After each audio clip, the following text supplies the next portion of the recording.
everything around what we're talking about is about being coachable. And from your perspective, what is the most effective way to just apply feedback in order to be more coachable? It's a really good question that everybody should think on this, because actually being coachable is the easiest thing in the world if you genuinely want to be. But the hardest thing in the world is if you get your mindset wrong. And so, the reason coachability is a part of the ICE criteria. No, ordinarily, when I was younger, I used to think, well, if somebody's clever and someone's got great character, of course they're going to want to learn. But sometimes people who have those two great characteristics, and this has happened to myself on many occasions, you start to get to a position where you think you know it all. You get bit cocky, bit arrogant. Maybe you're too busy, and you stop learning and taking feedback. And I think the trick is always to catch yourself in those moments, because firstly, I always say to myself, in any situation, especially when you're surrounded with great people, you got to be open to the fact that you might not have all the answers, right? And at that point, you've got to stop and start, and realizing that's the current state that you're in.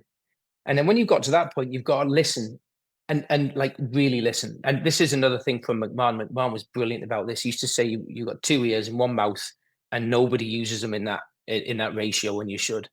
You've got to really listen to to other opinions on what you're doing and what the business is doing and how you're doing it. And you've got to do it with all your guards down.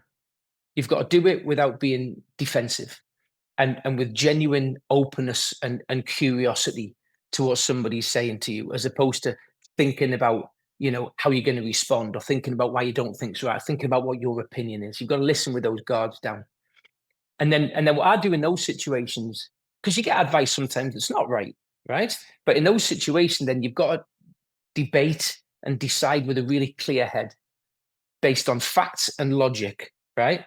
If the feedback and the ideas and the opinions you've got are right, or are worth acting on, are half right, but it could be made even better by exploring this way, and it gets into a proper brainstorm. But you can get to that point because you're not coming at it from a position of, I want to be right. You're coming at it from a position of, what are the facts and logic in this situation, and how can I pursue those in the goal of getting to what the truth should be.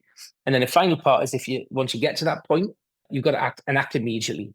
And when you learn a new way of doing something, execute it. If it's a big thing, build a playbook, a process around it, so you can get better and better.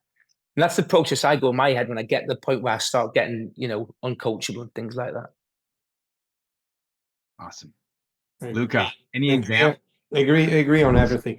There is another aspect that I learned over the years, right? Talking about the things we learn in different periods of our professional experience, is that, and probably for us it was a sort of a given, like normal thing, but it's not, especially with companies get bigger. If you work in a little bit larger company than startups or what, is that there is a leadership responsibility in creating a safe environment, because sometimes people is not coachable because they are put on the defense mode since day one.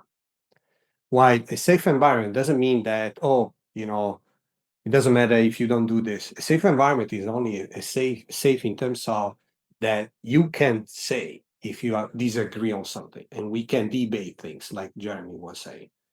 And a safe environment is where a leader actually truly feel that her success depends on the success of their reports. So then, if you work in an environment like that, you would take any advice, even the tough one, we call it tough love sometimes, right? Then you're going to take it in the right way, because it's coming from a good point, a good side. A situation where, there is an hostile environment, or the competition that is so good to progress becomes unhealthy because people do not behave in the right way, then it's going to create all this defensive mode in which you're not going to listen anymore. So, and I'm telling you this because a couple of times in my life, I found myself going to that stupid behavior, or not listening, thinking it was a personal thing versus it was an objective thing based on facts. And by the way, there is a great training, a great book on this that probably most of you are aware, Crucial Conversation. And it really teaches you on how to actually have this difficult conversation, give feedback, or how to receive feedback in the right way.